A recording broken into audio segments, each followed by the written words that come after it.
Bueno, y cuando vuelva a su trabajo, retome el trabajo el Congreso Nacional, una de las novedades de este año, fruto de las elecciones del año pasado, tiene que ver con la presencia de la izquierda obrera, los trabajadores y sus representantes en el Congreso Nacional. En la Cámara de Diputados va a haber un bloque de izquierda importante y ha llegado finalmente Jorge Altamira, también aquí. ¿Qué tal, Jorge? Buen día. ¿Qué tal? Pero Jorge quedó afuera, el que entra es Pitrola. Pitrola, y muy importante la presencia de Pablo López, porque es la consecuencia de una victoria francamente colosal que el Partido Obrero tuvo frente al peronismo en Salta, Claro, de la cual se habló tanto. Y acá Altamira quedó por poquito afuera del Congreso.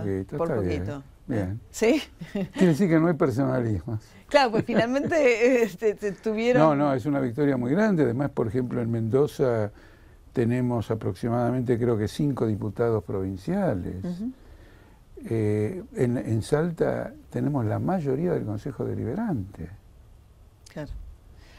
Y desde el Partido Obrero, ¿cómo están viendo, digamos, lo que está pasando ahora? Esta mañana, bueno, hubo novedades con el tema del dólar, el anuncio que hizo Kapitanich con Kicillof. Bueno, el gobierno está derrumbado porque yo advertí en un artículo en Perfil que preparaban un Rodrigazo, que esto iba en dirección a un Rodrigazo, y eso es lo que está ocurriendo. Ha habido una mega devaluación de la moneda en un país que tiene muy atado la cotización del dólar a las naftas como consecuencia del acuerdo con Chevron. Antes había una cierta reglamentación del precio de la nafta, pero con el acuerdo de Chevron, la reprivatización de YPF, se estableció un modelo petrolero de llevar el precio de la nafta al nivel internacional. Al precio internacional. Entonces, esta devaluación fogonea el aumento de las tarifas de la nafta. O de lo contrario, se caen todos los acuerdos petroleros. ¿Está claro? Entonces, estos dos componentes, devaluación monetaria y tarifazo naftero, y no excluyo lo que ocurre en el sector eléctrico y en tantos otros aspectos, le dan las características que tuvo el Rodrigazo, digámosles a la audiencia, en 1975, que fue un golpe realmente que cambió el régimen económico y creó las condiciones de desestabilización que llevaron a la dictadura militar en aquel momento. Quiero decir... No llevamos el paralelismo hasta ahí. No, de ninguna manera, pero quiero... Estás comparando las devaluaciones, digamos, los efectos de las devaluaciones. Y las causas eran las mismas, porque en aquel momento habían congelado todo, pretendiendo que redistribuían el consumo, etcétera, y bueno, y se produjo este estallido económico, hecho por funcionarios de un gobierno peronista, como ahora por un ministro de la Cámpora. Y es muy significativa también esta devaluación, porque ocurre enseguida del retorno del ministro de Economía del Club de París, lo cual significa que él va para llegar a un acuerdo sobre la deuda con el Club de París. En el Club de París le hacen así, baja la cabeza, viene y establece esta mega devaluación del dólar. Esto tiene un impacto sobre los trabajadores enorme, digámoslo, ya se ve. Por ejemplo, hay lugares que han cerrado las puertas porque están remarcando. Que no tienen precio. No tienen precio, etcétera. Es un golpe, sin embargo no está previsto, para un jubilado con 2.600 pesos, no está previsto ningún aumento fuera del ajuste de marzo. Son los ajustes que hacen cada tanto. ¿Y qué es 2 por año, por ley. Sí. En función de una fórmula. Bueno, pero que no es un ajuste de acuerdo al dólar ni a los precios, sino que es un índice que combina la recaudación impositiva y el índice salarial, que hoy están alejados. Sí, durante algún tiempo estuvo casi empatando la inflación, lógico, porque aumentaba el IVA, aumentaba la recaudación, aumentaba el ajuste, acompañaba eso. Esta vez no lo va a acompañar, además es en marzo, y nosotros estamos ahora en enero. Entonces reclamamos un aumento inmediato a los jubilados y un aumento inmediato en general a los trabajadores, porque independientemente de las paritarias, hay una masa laboral muy numerosa que se encuentra al margen de los convenios colectivos. Trabajadores en negro, precarizados, tercerizados, etcétera. El 60% de los trabajadores está con un salario promedio del orden, bueno, inferior a los 4.000 pesos. ¿5.000 pesos es el salario promedio? No, la mitad... No, de esa mitad, la mitad de los trabajadores, no el 100%, la mitad de los trabajadores gana menos, en promedio, menos de 4.000 pesos. Claro, ahí nos decía el Momo Venegas recién que es lo que gana un trabajador rural, que arranca ganando 4.000 pesos. Acá están incluidos también los trabajadores de los planes, etcétera, que en realidad debieran ser computados como trabajadores desocupados, porque es un paliativo, si se puede llamar paliativo, generosamente lo que cobran.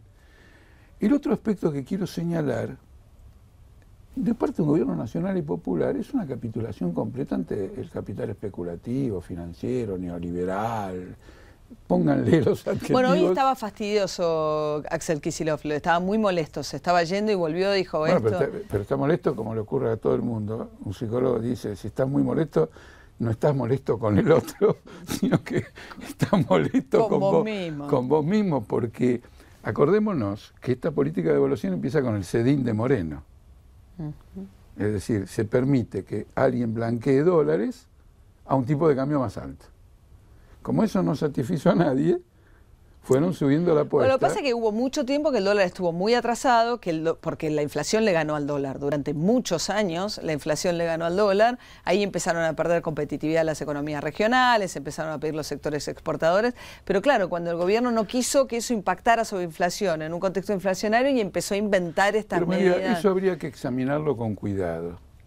Eso de la competitividad hay que examinarlo con cuidado. Voy a dar un ejemplo.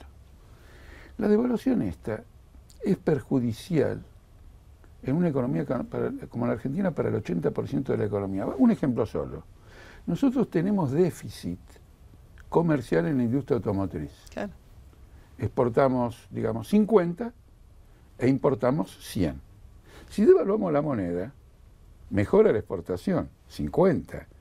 Pero empeora la importación. Sí, gran parte de los autos que se venden acá son autopartes importadas. Totalmente. O sea, y el combustible bueno, es un tema, uno de los impactos fuertes sobre inflación de diciembre tuvo que ver además con el incremento del transporte.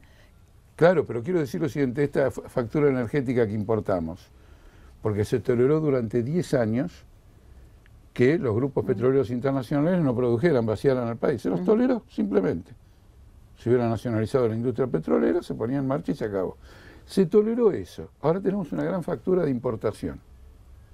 Esa factura de importación afecta a la totalidad de la economía y esta devaluación incrementa el costo. Por lo tanto, no tiene una justificación comercial, salvo para los ojeros. Ya no podían aguantar más tampoco las reservas del central. Bueno, entonces ahí vamos al punto. Quiere decir que es una devaluación motivada por una presión financiera. Está claro, pagar la deuda, fuga de capitales, reclamo de fondos buitres, reclamo del Club de París. En el mundo capitalista actual, la mayor parte de los problemas económicos están ocasionados por el capital llamado financiero. Pero ustedes con respecto al individuo que tenía prohibición que ahora se levantó, aunque hay que ver qué dice la FIP, porque va a controlar si paga ganancias acorde a lo que pide comprar dólares. Las limitaciones para comprar dólares con fines de ahorro. No, nosotros siempre hemos estado en contra del cepo cambiario porque para nosotros una cosa es el control de cambios y otra cosa es el cepo cambiario. ¿Cuál es la diferencia? El control de cambios se establece para usar racionalmente las divisas en función de un plan industrial. Y el cepo cambiario es, viejo, el que sea nada, no te damos nada porque quiero las reservas estas para pagar la deuda. Eso no nos interesa.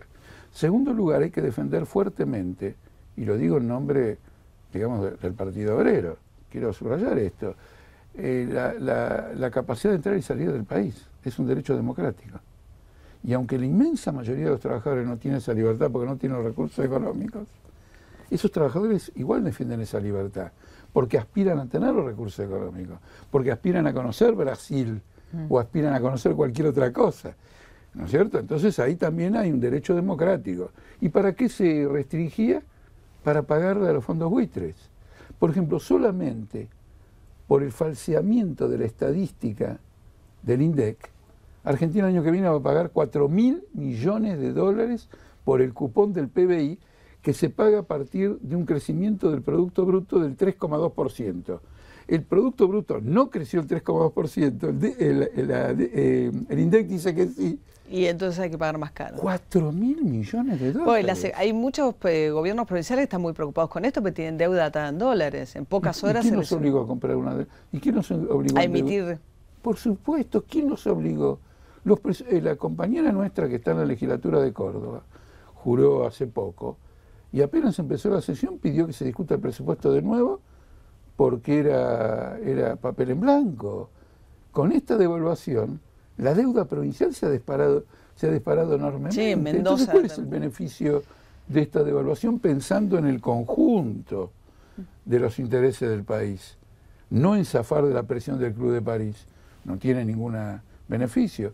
Otra cosa más, se está hablando ahora de que van a aumentar enormemente las tasas de interés. En estos días que van hasta el lunes, donde se van a conocer definitivamente estas medidas, si aumentan las tasas de interés, tiene que haber un impuesto muy fuerte sobre los bancos para que esa plusvalía no sea una ganancia súbita de los grupos bancarios. Pasa que hoy las tasas de interés, las que cobran no, porque cobran tasas, sobre todo las tarjetas, tasas altísimas, pero las tasas de interés que te paga el banco, digamos, con relación a la evolución que tuvo el dólar en los últimos días, te conviene mucho más pensar en irte a un mercado negro que ponerte a poner la plata en el banco, no, a que la trabaje con un plazo pero fijo. Ahora, con un aumento de las tasas de interés, el spread bancario va a aumentar. Los beneficios de los bancos van a aumentar. Hay que ver si la gente aún con tasas de interés más altas confía en el banco o prefiere, si es que le dan, atesorar en dólares ahora que puede, ¿no? Sí, no importa lo que haga el depositante. Yo digo, los banqueros automáticamente se van a beneficiar de este aumento de las tasas de interés, como ocurre en todo el mundo. Hoy en Estados Unidos están aumentando las tasas de interés y está ocurriendo eso. ¿Está previsto un impuesto que haga que esta plusvalía súbita de los bancos no vaya a los banqueros, sino que quede en el país porque es una plusvalía súbita? Una Después cuestión otra de cosita, sí. María, que no quiero dejar de lado, aunque es un poquito, se puede decir que sea sofisticadito un poquito, pero no lo es tanto. Cuando ayer se derrumba el peso, al mismo tiempo se derrumba la lira turca, el rand de Sudáfrica, la rupia de la India. ¿Por qué introduzco esta reflexión?